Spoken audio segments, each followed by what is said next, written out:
প্রচণ্ড গরমে বেশি তেল মশলাদার খাবার অনেকেই পছন্দ করেন না, তাই আজকে চলে এসেছি একদম নামমাত্র তেলে দুর্দান্ত স্বাদের পুর ভরা রেসিপি নিয়ে। এটা আপনারা ব্রেকফাস্ট কিংবা ডিনারে তৈরি করতে পারেন, কম সময়ে দারুণ টেস্টি রেসিপি। তো এই রেসিপির জন্য প্রথমেই ডোটা মেখে নেব। তার জন্য এক বাটি ময়দা একটা বোলের মধ্যে নিয়ে পরিমাণ মতো লবণ দিলাম, 2 টেবিল চামচ সাদা তেল দিয়ে সমস্ত কিছু ভালো করে মিশিয়ে নিচ্ছি। তেল লবণ ময়দার সাথে মিশিয়ে নেওয়া হয়ে গেলে অল্প অল্প জল দিয়ে লুচি পরোটার জন্য যেরকম আমরা ডো মাখি তার থেকে একটু নরম করে ডোটা মেখে নেব। আর একটু ভালো করে ঠেসে ঠেসে মেখে নিতে হবে, তাহলে কিন্তু রেসিপিটাও খুব ভালো হবে। তো ভালোভাবেই মেখে নিয়েছি আর এরকম নরম করেই মেখেছি। এবারে এটাকে ঢাকা দিয়ে 10 মিনিটের জন্য রেস্টে রাখবো। ততক্ষণে পুর বানিয়ে নেব।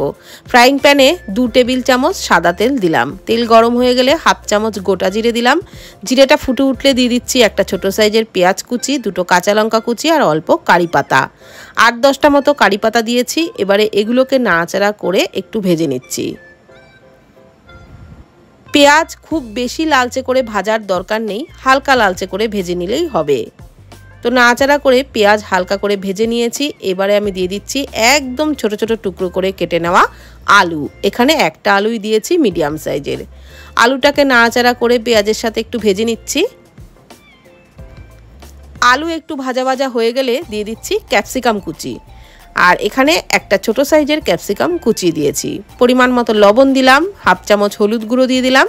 এবারে হলুদ লবণ দিয়ে ক্যাপসিকামটাকেও নাড়াচাড়া করে একটু ভাজা ভাজা করে নেব। তবে ক্যাপসিকাম দিয়ে খুব বেশিক্ষণ ভাজার দরকার নেই, একবার দুবার একটু নাড়াচাড়া করে ভেজে নিলেই হবে। তো ক্যাপসিকাম দিয়েও নাড়াচাড়া করে একটু ভাজা ভাজা করে নিয়েছি। এবারে সমস্ত সবজিগুলো এক সাইডে রেখে দিচ্ছি আর এই সাইডে সামান্য একটু তেল দিয়ে দেব। তারপর দিয়ে দিচ্ছি একটা ডিম।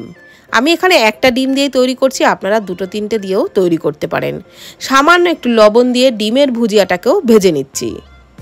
ডিমের ভুজিয়াটা ভেজে নেওয়া হয়ে গেলে সমস্ত সবজির সাথে নাড়াচাড়া করে ভালোভাবে মিশিয়ে নেব।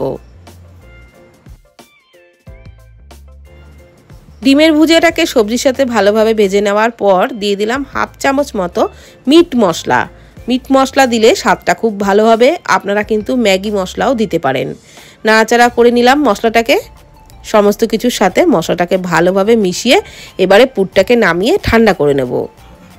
আর এদিকে যে ডোটা মেখে রেখেছিলাম সেটাও কিন্তু অনেকটাই সেট হয়ে গেছে। 10 মিনিট পর আমি আবারও একটু মেখে নিচ্ছি। মেখে নেওয়া হয়ে গেলে এর থেকে ছোট ছোট করে লেচিগুলো কেটে নেব। আর বন্ধুরা, আমি আজকে ডোটা ময়দা দিয়ে তৈরি করেছি, আপনারা চাইলে কিন্তু আটা দিয়েও একই রকমভাবে তৈরি করতে পারেন বা আটা ময়দা মিশিয়েও তৈরি করতে পারেন। তো ছোট ছোট করেই সব লেচিগুলোকেই কেটে নিয়েছি। এবারে চাকি বেলুনে একটু অল্প করে তেল মাখিয়ে নিচ্ছি। তারপর একটা লেচি হাতে এইভাবে একটু পাকিয়ে চাকি বেলুনে বেলে নিচ্ছি।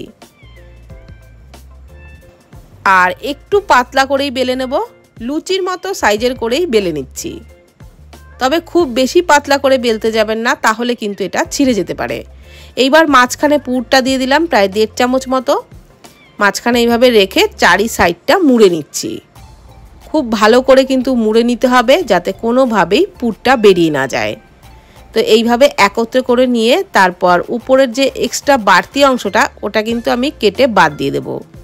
এইভাবে হাত দিয়ে ছিঁড়ে এটা বাদ দিয়ে দিতে হবে, তাহলে কিন্তু ওই উপরটা একটা টোপলা মতো হবে না, আর খেতেও ভালো লাগবে, দেখতেও সুন্দর লাগবে। তো খুব সুন্দর করেই একটা নাস্তা কিন্তু তৈরি করে নিয়েছি। একইভাবে আমি আরও একটা তৈরি করে দেখাচ্ছি। আরও একটা বেলে নিয়েছিলাম লেচি, আর মাঝখানে 1.5 চামচ মতো পুরটা রেখে আবারও মুখটা খুব ভালো করে বন্ধ করে নিচ্ছি। আর অবশ্যই করে কিন্তু ওপরের এক্সট্রা বাড়তি অংশটা এইভাবে ছিঁড়ে বাদ দিয়ে দেবেন, তাহলেই নাস্তাগুলো খেতেও ভালো লাগবে। আর এটা বাদ না দিলে অনেকটাই শক্ত শক্ত লাগে, তো ভালোভাবে রান্নাটাও কিন্তু হয় না। সেই কারণে বাদ দিয়ে নিয়েই এইভাবে মুড়ে প্রত্যেকটা নাস্তাকে তৈরি করে নিতে হবে। এইবার ফ্রাইং প্যানের মধ্যে সামান্য একটু সাদা তেল ব্রাশ করে দিলাম। একেবারে খুব সামান্য পরিমাণেই কিন্তু দিয়েছি, বেশি তেল দেওয়ার একদমই দরকার নেই। এবার ওই টিফিনগুলোকে পরপর ফ্রাইং প্যানের মধ্যে সাজিয়ে ঢাকনা চাপা দিয়ে গ্যাসের ফ্লেম লো টু মিডিয়ামে রেখে প্রথম 2-3 মিনিট মতন ভেজে নিয়েছিলাম। অবশ্যই কিন্তু লো টু মিডিয়াম ফ্লেমেই ভাজবেন, হাই ফ্লেমে একেবারেই ভাজা যাবে না। আর তারপর একটু উল্টে পাল্টে নিলাম, আবারও ঢাকনা চাপা দিয়ে 1 মিনিট রেখেছিলাম। তো নাস্তাগুলো কিন্তু একদমই রেডি হয়ে গেছে। আমি আবারও একটু ওলটপালট করে নিলাম, আর এগুলো কিন্তু এখন একেবারেই রেডি। নামিয়ে গরম গরম পরিবেশন করুন, ব্রেকফাস্ট কিংবা ডিনারে খেতে দারুণ লাগবে। তো ভিডিওটি কেমন লাগলো প্লিজ কমেন্টের মাধ্যমে জানাবেন। ভালো থাকবেন, সুস্থ থাকবেন, ধন্যবাদ।